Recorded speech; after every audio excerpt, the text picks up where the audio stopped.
قال قال رسول اللہ صلی اللہ علیہ وسلم من دعا الی ہدی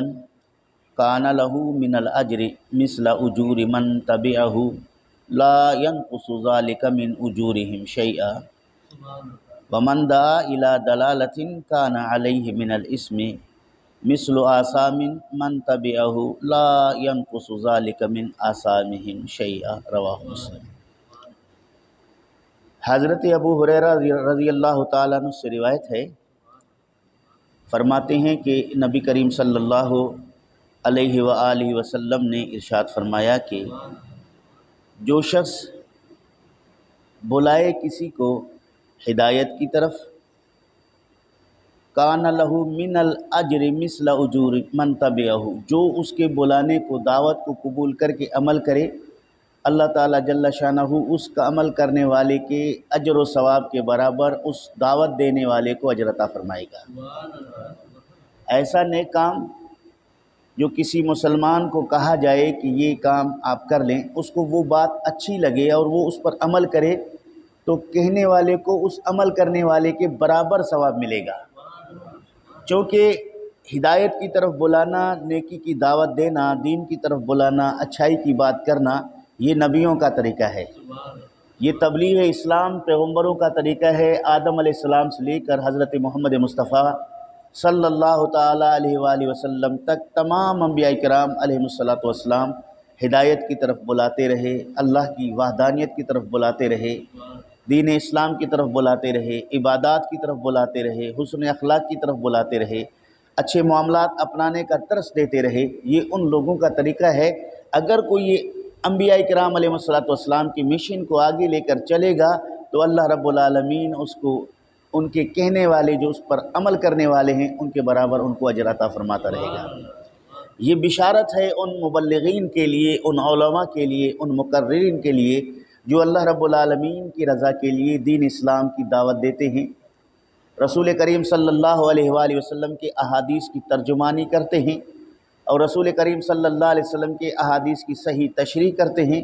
حضور اکرم صلی اللہ علیہ وآلہ وسلم کی امت کی بھلائی چاہتے ہیں، اور نبی کریم صلی اللہ علیہ وآلہ وسلم کی امت کو دین اسلام پر چلنے کی ترغیب دلاتے ہیں۔ وہ لائق تعظیم بھی ہیں، لائق کے تکریم بھی ہیں، باعث اجر و ثواب بھی ہیں، اور اس امت میں بڑی عزت دار لوگ ہیں۔ اور اس کے بعد ان کے مقابلے میں ابلیس کا ٹولہ ہے، شیاطین کا ٹولہ ہے۔ ان کا کام کیا ہے؟ فرمایا نبی کریم صلی اللہ علیہ وسلم نے، وَمَنْ دَعَا إِلَى ضَلَالَةٍ كَانَ عَلَيْهِ مِنَ الْإِثْمِ مِثْلُ آثَامٍ مَنْ تَبِعَهُ لَا يَنْقُصُ ذَلِكَ مِنْ آثَامِهِمْ شَيْئًا۔ جو شخص بلا لے کسی کو گمراہی کی طرف، ایک آدمی کھڑا ہے جو لوگوں کو ہدایت کی طرف دعوت دے رہا ہے، دوسرا کھڑا ہے وہ لوگوں کو گمراہی کی طرف بلا رہا ہے، وہ اپنا کام کر رہا ہے، یہ اپنا کام کر رہا ہے۔ ہدایت کی طرف دعوت دینے والا نبیوں کے راستے پر گامزن ہے، گمراہی کی طرف بلانے والا شیطان کے راستے پر چل رہا ہے اور لوگوں کو چلانے کی کوشش کر رہا ہے۔ یہ حق اور باطل کا جنگ آدم علیہ السلام سے لے کر قیامت تک جاری رہے گا۔ حق کے داعی جو ہیں وہ پیغمبروں کے طریقے پر ہیں، اور باطل کے داعی جو ہیں وہ شیطان کے پیروکار ہیں، چیلے ہیں۔ تو یہاں فرمایا کہ جس نے کسی کو گمراہی کی طرف دعوت دی اور اس نے اس کے گمراہی کی دعوت کو قبول کر کے وہ عمل کر بیٹھا، تو ظاہر ہے عمل کرنے والا گنہگار ہو گیا، اور جو گناہ اس عمل کرنے والے کو ملا وہی گناہ اس کے کہنے والے کو بھی ملے گا، جس نے اس کو اس راستے پہ لگا دیا، غلط راستے پہ لگا دیا، جس نے اس کی غلط جو ہے تربیت کی، اور اس کے برابر جو ہے گنہگار وہ بھی ہوا، اگرچہ وہ اس وقت وہ گناہ نہیں کر رہا، صرف راستہ دکھایا، صرف مشورہ دیا، صرف شوق دلایا۔ کہ مثلا ایک آدمی آ کر کہتا ہے کہ میں کاروبار کرنا چاہتا ہوں، میں کیا کروں؟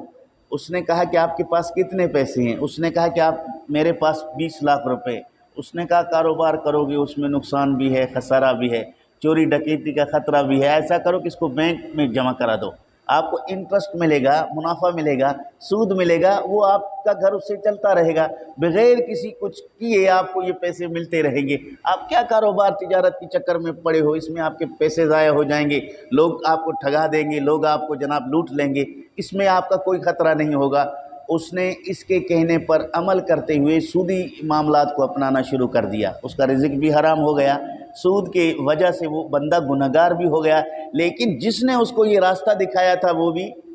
برابر اس گناہ میں شریک ہو گیا، چونکہ اس نے اس کو گمراہی کا راستہ دکھا دیا۔ اسی طرح دوسرے ناجائز ذرائع سے اس کو دولت کمانے کا مشورہ دیتا ہے جو اللہ رسول کا طریقہ کار نہیں، جس سے اللہ رسول نے روکا ہے، تو اس طرح کے تمام معاملات جو ہیں اس کے برابر کی شریک ہیں۔ اسی طرح بے حیائی کے معاملات کو اپنانے کا درس دیتا ہے، اسی طرح بے دینی کی کام کرتا ہے، اسی طرح روزے نماز سے اس کو روکتا ہے، اسی طرح اس کو دوسری گمراہی کی دعوت دیتا ہے۔ تو یہ جتنے گناہ اس کو ملیں گے عمل کرنے والے کو، اس کے دعوت دینے والے کو بھی ملیں گے۔ تو اس لیے چاہیے کہ انسان اگر خود اچھا عمل نہیں کر سکتا تو دوسرے انسانوں کو اچھے عمل کی دعوت ضرور دے، ترغیب دے، کیونکہ اس کی بدولت ممکن ہے کہ اللہ تعالیٰ جل شانہ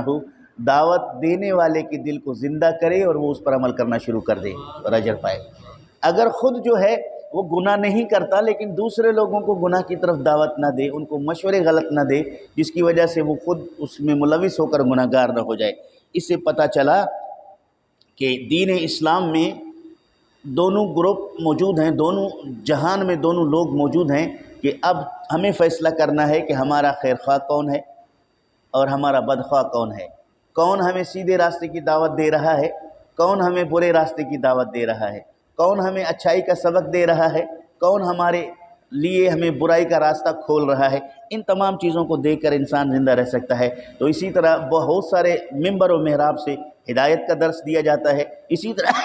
بہت سارے ممبر و محراب سے قرآن و سنت پر ڈنڈی مار کر مسلمانوں کو گمراہ کرنے کی کوشش کی جا رہی ہے۔ اس کا پہچان ہو لینا چاہیے۔ رسول اکرم صلی اللہ تعالی علیہ وآلہ وسلم ہمیں دین حق کی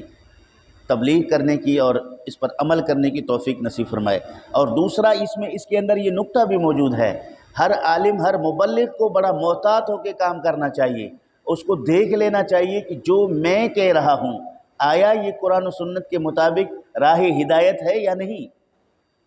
ممکن ہے وہ کہنے والا کہہ رہا ہے ممبر پہ بیٹھ کے، لیکن وہ ہدایت کا راستہ نہیں ہے، وہ کوئی اور راستہ ہے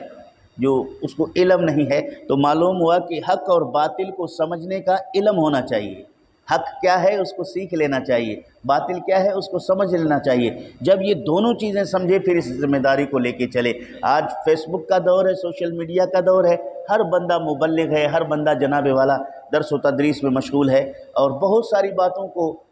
سنا جاتا ہے جو مکمل نثر و پا دین اسلام میں نہیں، لیکن لوگ کر بیٹھتے ہیں۔ تو ایسے موقع پر ہر ایرے غیرے کی بات کو یقینی نہ بنا لیا جائے، بلکہ اس کی تحقیق علماء سے کیا جائے۔ علماء کرام اس کی تحقیق کریں گے کہ آیا اس کا کہنا صحیح ہے یا درست ہے، ان کا بتانا ٹھیک ہے یا غلط ہے۔ جیسے بعض لوگ حج کے مسائل بتانے میں غلطیاں کر رہے ہیں، بعض لوگ روزے کے مسائل بتانے میں غلطیاں کر رہے ہیں، بعض لوگ دینی احکامات شرعیہ بیان کرنے میں بڑی غلطیاں کر رہے ہیں، جس سے لوگوں کو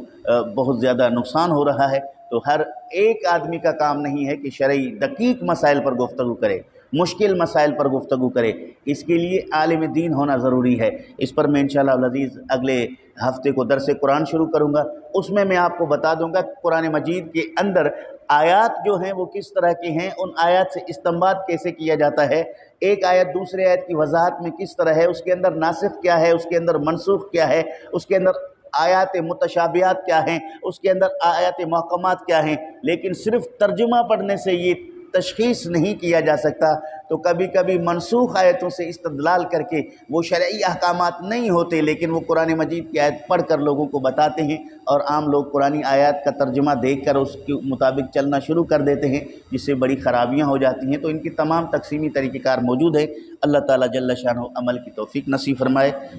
ہدایت کی طرف ہم سب کو آنے کی توفیق نصیب فرمائے، اور مساجد مدارس کو چلانے کی توفیق نصیب فرمائے۔ وما علینا الا البلاغ۔